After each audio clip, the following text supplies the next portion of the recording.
Java class 9, ICC Java class 9 में कभी कभी मेन्यू बेस्ड प्रोग्राम दे देता है। मेन्यू बेस्ड का मतलब होता है कि आपको ऑप्शंस दिया जाएगा और जैसे कैसे एक आईवीआर पे कॉल करते तो बोलता है हिंदी के लिए 1 दबाए, इंग्लिश के लिए 2 दबाए, प्रीपेड के लिए 1 दबाए, पोस्टपेड के लिए 2 दबाए, डीटीएच के लिए 3 दबाए, होता है ना। तो वैसे ही यहां पे ऑप्शन एक, यहां पे क्या लिखा हुआ है, write a menu driven program to input radius and height. Radius height input ले लेना जावा में, और उसके बाद आपको मेन्यू देना है जहां पे पूछा जाएगा कि आप वॉल्यूम ऑफ स्फीयर कैलकुलेट करना चाहते हैं, वैल्यू ऑफ सिलेंडर कैलकुलेट करना चाहते हैं, वॉल्यूम ऑफ कौन सेलेक्ट करना चाहते हैं। ये मान लो 1 पे रहेगा, 2 पे रहेगा, 3 पे। अगर 1 प्रेस करते हैं तो वॉल्यूम ऑफ स्फीयर कैलकुलेट होकर प्रिंट हो जाना चाहिए। 2 कैलकुलेट करते हैं, प्रेस करते हैं तो वॉल्यूम ऑफ सिलेंडर प्रिंट हो जाना चाहिए, और अगर 3 प्रेस करते हैं तो वॉल्यूम ऑफ कौन। तो इसको इफ एल्स के थ्रू भी बनाया जा सकता है और स्विच केस के थ्रू भी बनाया जा सकता है, लेकिन जब मेन्यू बेस्ड होता है तो जनरली हम लोग स्विच केस से ही काम करते हैं। कैसे बनाएंगे चलो देखते हैं। तो यहां पे हम लोग अपना प्रोजेक्ट ओपन कर लेते हैं, new volume demo. Suppose class के नेम तो कुछ भी हो सकता है, वॉल्यूम डेमो दे दिए। उसके बाद क्योंकि इनपुट लेना है, import Java dot util dot asterisk input लेना, तो स्कैनर क्लास कहां मिलेगा, यहीं पे। उसके बाद मेन प्रोग्राम बना लो, public main method static void main string AR। उसके बाद स्कैनर का ऑब्जेक्ट बनाना पड़ेगा क्योंकि इनपुट लेना है। उसके बाद वेरिएबल्स बना लो, फ्लोट, रेडियस, हाइट और वॉल्यूम, 3 ही है ना। वॉल्यूम क्योंकि इफ के अंदर या कभी भी स्विच के अंदर जिसको इनिशियलाइज करना होता है उसको आपको यहीं पे 0 से इनिशियलाइज कर देना होता है, या 0.0 जो भी देना है। फ्लोट की जगह डबल ले लेते, ज्यादा अच्छा रहेगा। अब इनपुट क्या क्या लेना है as per the question, radius और हाइट। चलो 2 इनपुट ले लेते हैं हम लोग।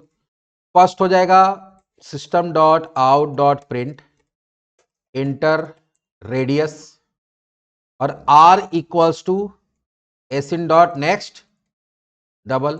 फिर दूसरा इनपुट लेना है system dot out dot print enter height और H equals to asin dot next double. ठीक है। उसके बाद आपको क्या करना है, एक मेन्यू प्रिंट करना, और मेन्यू में आपको जरूरत पड़ेगा चॉइस का, तो यहां पे लेंगे INT चॉइस इक्वल्स टू फिलहाल 0 ले लेते हैं। उसके बाद एक मेन्यू प्रिंट करना है, तो मेन्यू आपको बनाना पड़ता है सिस्टम डॉट प्रिंट एलन। थोड़ा सा डिजाइन बना देते हैं, और हम लोग चाहते हैं कि जो मेन्यू प्रिंट हो थोड़ा नीचे से प्रिंट हो, तो एक लाइन ब्रेक भी कर देते हैं। उसके बाद 3 ऑप्शन देना है, 1 यहां पे क्वेश्चन क्या है, volume of sphere. Volume of sphere VS देना दे दो, नहीं देना मत दो, लेकिन वहां क्वेश्चन में तो दे देते हैं। दूसरा volume of cylinder 2 number, volume of cylinder. और तीसरा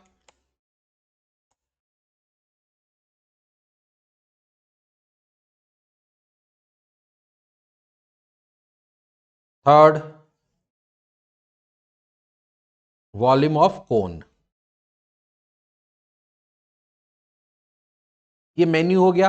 अब आपको चॉइस लेना पड़ेगा, यहां पे हम लोग क्या देंगे, system dot out dot print enter your choice. कभी भी मेन्यू बनाते हैं तो आपको चॉइस लेना पड़ता है। चॉइस क्या है, 1 से 3 तक है, वो भी बता देंगे 1 से 3 तक ही डालना है, और चॉइस के लिए तो वेरिएबल बना के रखे ही है।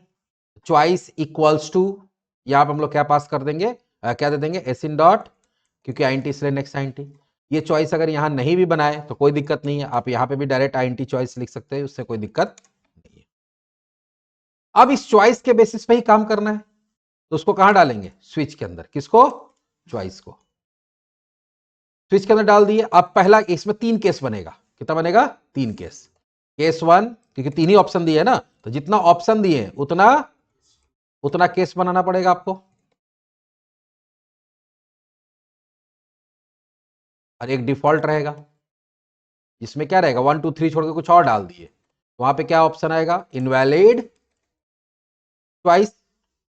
अब अगर केस 1 है तो वॉल्यूम कैलकुलेट होगा, V बना के रखे हम लोग। V में क्या डालना है, तो इसका देखो फॉर्मूला क्या है, 4/3 इंटू 4/3 ना, सॉरी, इंटू 3.14 मतलब पाई है, तो मैथ डॉट पाई। अच्छा 3.14 भी तुम दे सकते हो, कोई दिक्कत नहीं है, लेकिन हम लोग जब पढ़े तो उसका यूज करेंगे। और आर क्यू का मतलब क्या गया, मैथ डॉट पीओडब्ल्यू R, 3। तो वॉल्यूम में ये फॉर्मूला डाल दिए। अगर आप 2 प्रेस करते हैं तो 2 प्रेस करते फॉर्मूला चेंज हो जाएगा। ये क्या है 3.14 मतलब क्या हो गया, math dot pi into R square. तो आर स्क्वायर का मतलब क्या हो गया, math dot POW R, 2 into H. तो जो मैथ का फॉर्मूला है उसको जावा स्टेटमेंट में कन्वर्ट कर देना है। और अगर 3 के साथ मैच करता है तो क्या हो जाएगा, volume of cone math dot pi into R square, math dot POW R, 2 into H/3, H/3। या तो इसमें जाएगा या तो इसमें जाएगा या तो इसमें जाएगा, ठीक है। अब इसमें क्या है कि हमको मैसेज भी उसी के अकॉर्डिंग प्रिंट करना, तो यहां पे हम लोग क्या करेंगे, system dot out dot print LN, यहां क्या दे देंगे, वॉल्यूम ऑफ स्फेयर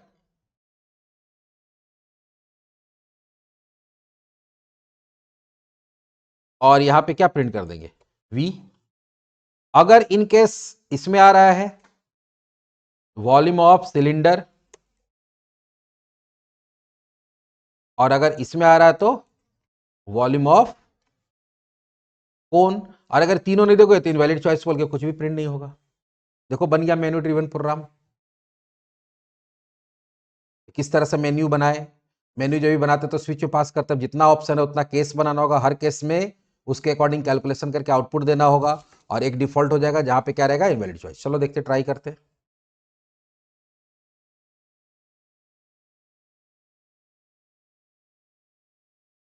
10:6 आया मेन्यू। अब दिए तुम 2, देखो वॉल्यूम ऑफ सिलेंडर प्रिंट हो गया, क्योंकि 2 किसके लिए था, वॉल्यूम ऑफ सिलेंडर के लिए, तो उसके अकॉर्डिंग कैलकुलेट हो गया। 10 भी देते हैं, इस पर 1 देते हैं, तो वॉल्यूम ऑफ स्फेयर